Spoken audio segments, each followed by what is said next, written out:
Good morning, everyone. This is Chet Binning presenting live on August 25th, 2025. This is an introduction to range training, which is a method for developing strength, flexibility, and longevity all at the same time. I'm going to start by showing you an example so that we all have at least some of a visual of what we're actually talking about. So this first video is what you would call short range training. And I just want you to focus on the knee joint. In this example, look at the knee joint. Look at how much it is moving. Okay, this is called short range training. Little movements, right? Let's progress. This next video, we're still focusing on the knee joint. That's the working example for this. This is what we call medium range. Again, look at the knee joint, look at how much it's moving. A little bit more than the short range. So this is medium range training. And remember, you can apply this concept to the entire body, but for an example, I'm just showing you the knee joint. So let's keep going. There's two more levels, if you will. This next video is long range training. Look at the knee joint here. So we've done short range, medium range, and long range. Now here I'm just showing you that you can still load any of these. I could still adjust the height, but for now, focus on the joint angle. Last but not least, this would be your top level, if you will, your highest progression, most difficult. This is called extreme range. So watch the knee joint here.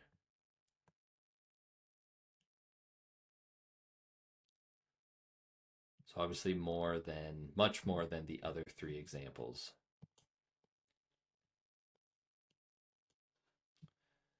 Now, this is more than just looking cool. So this method, which we're going to break down a little bit, will increase athleticism, as in your ability to jump, run, make quick turns, your athleticism in your sport, in life. Reduce risk of injury in sports or life. So this is really the greatest benefit.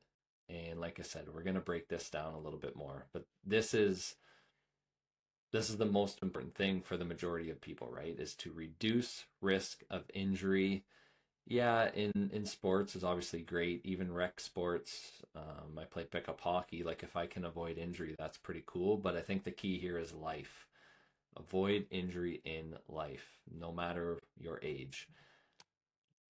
Doing so will improve longevity.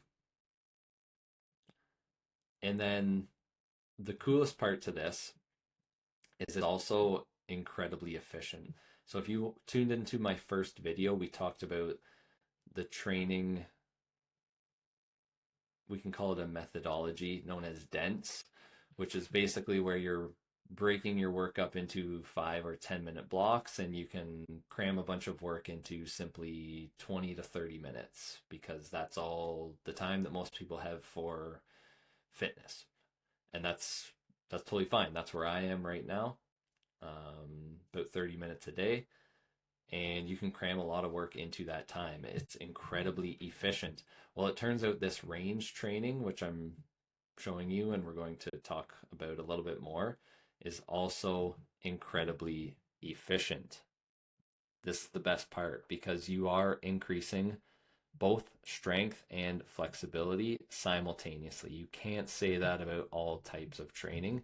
And I will show you a additional contrast so that you can start to develop even just a beginner level understanding of this, because this is the cool part with this type of training is you can reap the benefits just being a beginner. Like you don't have to fully understand this. I'm still learning about this. I've only been familiar with it for maybe 3 years at the most. I'm still learning more, but even through practice as a beginner, I have already noticed just benefits that are hard for me to even describe.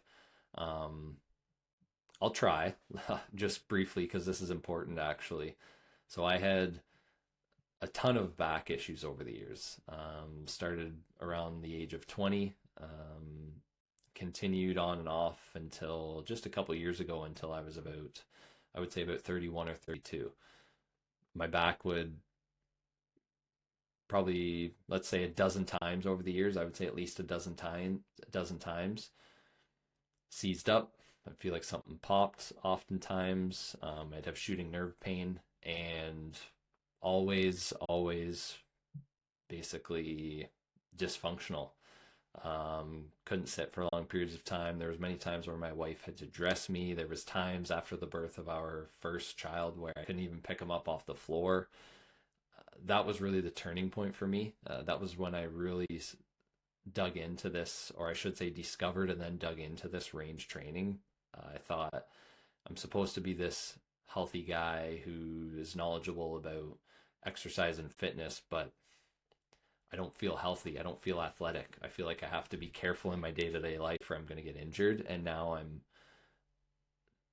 all of a sudden putting extra work and stress on my wife and new mother. And it was just this moment of, all right, I need to make some serious changes. And that's really what led me to this. And I share this because it's a bit, it's really cliche, but if I can increase my flexibility to a point where I can do something like that extreme range, that was never me. If I can do that, it's super cheesy and cliche, but I'm telling you, anyone can do it because I've been a tin can my entire life. Now I have flexibility and abilities that I never thought possible. I mean, I thought I had started my inevitable decline, as they say, right? Back issues, hip issues. I thought I was done for. Um, this stuff is incredible. I'm telling you, it's. I've seen people describe it as a cheat code, and it really is. Now I understand why, and I want to share it with you. So, is there unique mental benefits to enhancing your flexibility and ability and athleticism and getting out of chronic pain? Oh yeah. Oh yes, there is.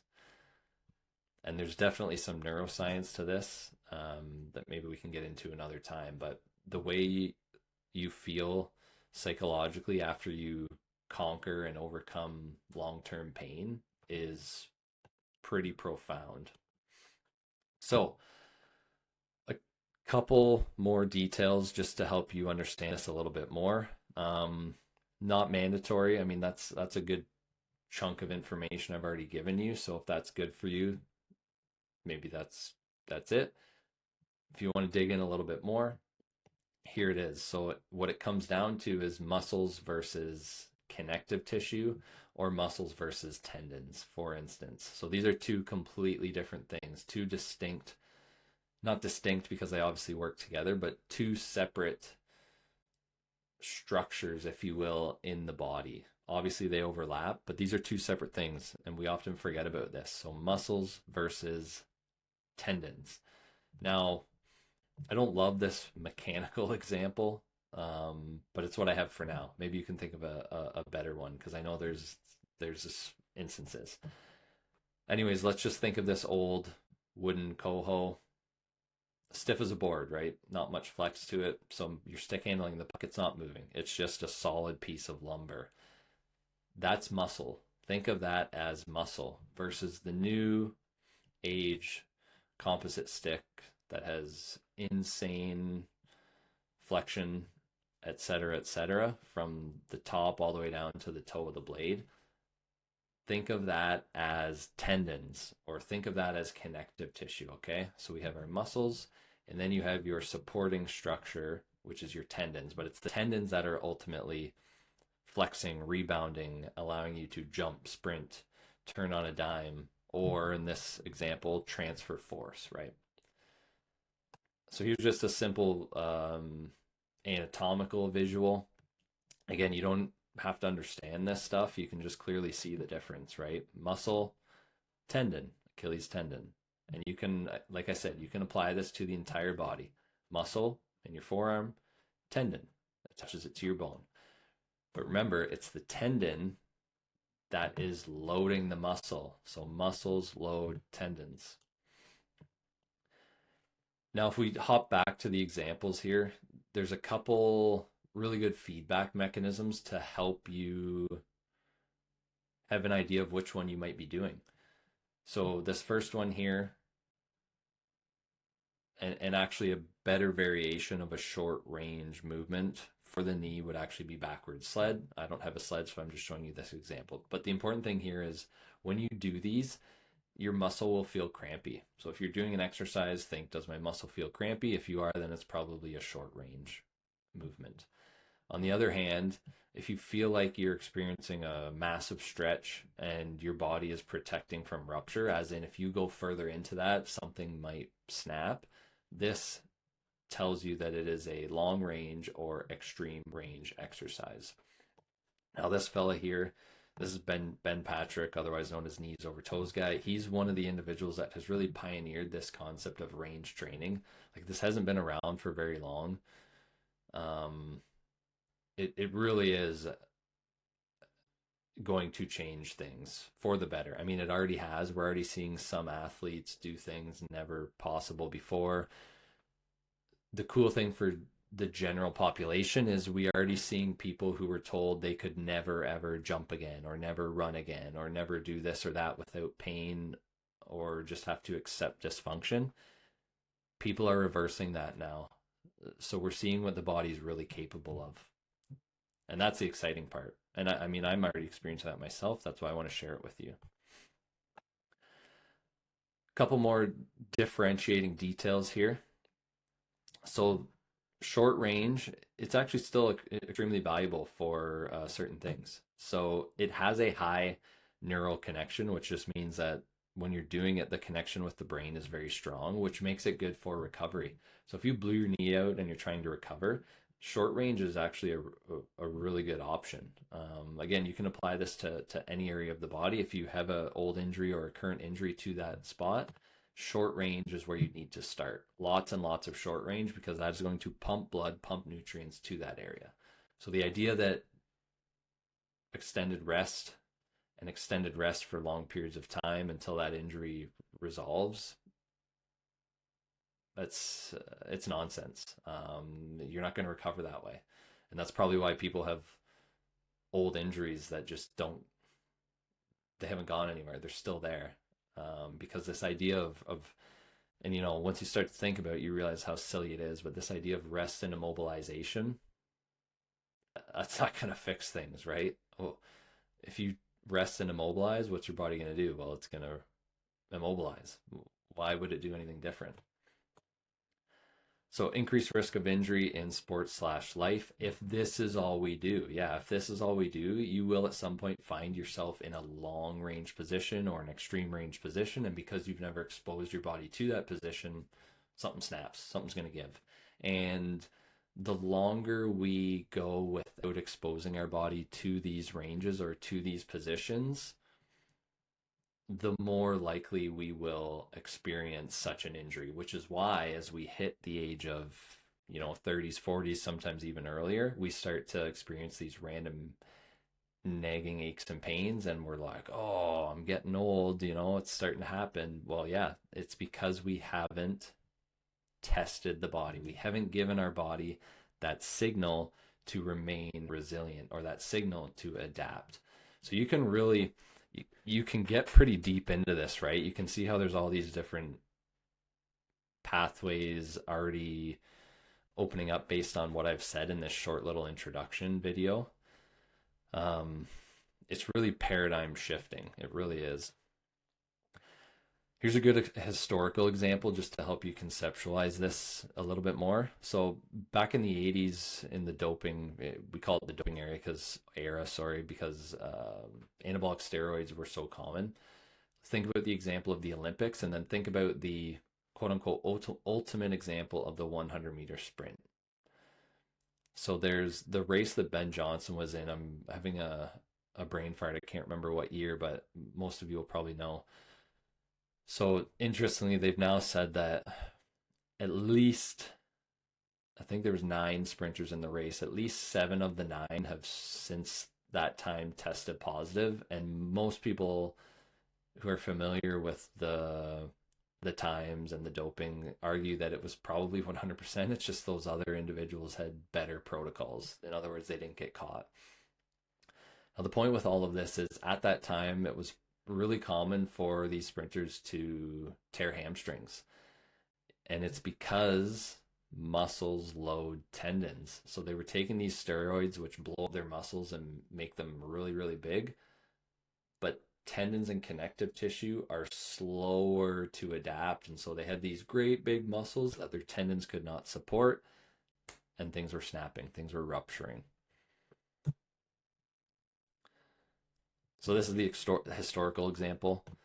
Now, this is a bit stereotypical, but it's just the case that a lot of the stereotypical bodybuilders are only doing short range training. Now, I'm not saying this is all of them, and I'm not even sure about percentages, because there's absolutely some incredible athletes out there in bodybuilding who can, for instance, I mean, you've seen the pictures, you've seen the videos, they can do the splits, they can do back bridges, they can do all these incredible extreme range feats. Those are the ones that have, whether they realize it or not, applied this in the past. Whereas your stereotypical one that has to sit at the breakfast table and eat cereal with a wooden mixing spoon, that's someone who has only ever used short range training. The long range, like I said, feels like tearing, stretching. It does create more inflammation, but it's a beneficial type of inflammation because it tells your body that it's time to adapt. So your body detects that inflammation and says, oh, shoot, we better get stronger, faster, fitter, more flexible so that we don't experience such a high degree of inflammation in the future. But the point of this is that it leads to longer recovery, which means you can't do as many reps and you shouldn't do it as often, which is totally fine, right? Efficiency. You don't need to do as much. And just to reiterate, this is the type of training that is supported by connective tissue. So it places a high demand on your tendons, which tells them, it requires them to adapt. And that adaptation is what is increasing your athleticism, increasing your flexibility, and improving longevity. To go back to Ben Patrick here, he had multiple, I can't remember how many, but multiple knee surgeries. He was told by numerous doctors he would never be able to play basketball again. He'd never be able to jump worth a shit again. Now he's over the age of 40 and can still dunk, and he says he's a better athlete than he ever has been. So, like I said, really paradigm shifting. And it's still amazingly efficient. I know I've said that multiple times, but the reason that's so great is it means literally anyone can apply this. So you don't really need warm-ups because you can start with a short range, which is still providing benefit, and then you build to that greater range.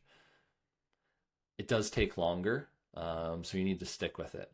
Remember that example of the sprinters who were doping. The connective tissue hadn't caught up yet because it takes longer to adapt. So you have to be consistent with this stuff.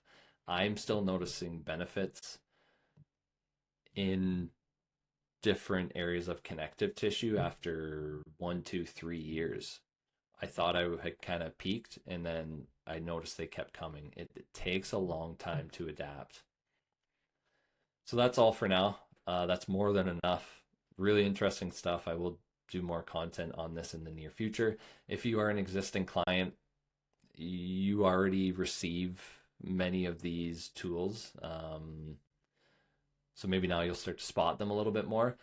Now, with that, it is important to emphasize that most people will not be able to jump all the way from short range to long or even extreme range in a single session. I couldn't. I certainly couldn't. Most people will have to stay at the shorter ranges for months, maybe even a couple years before you start to progress into those longer ranges. Whereas individuals who are, say, younger, for sure, so I've seen this with teenagers who are still in athletics, they obviously will adapt quicker. They can move those longer ranges quicker. Um, your background also has a huge effect on this. Let's say you were a gymnast and you used to be super flexible.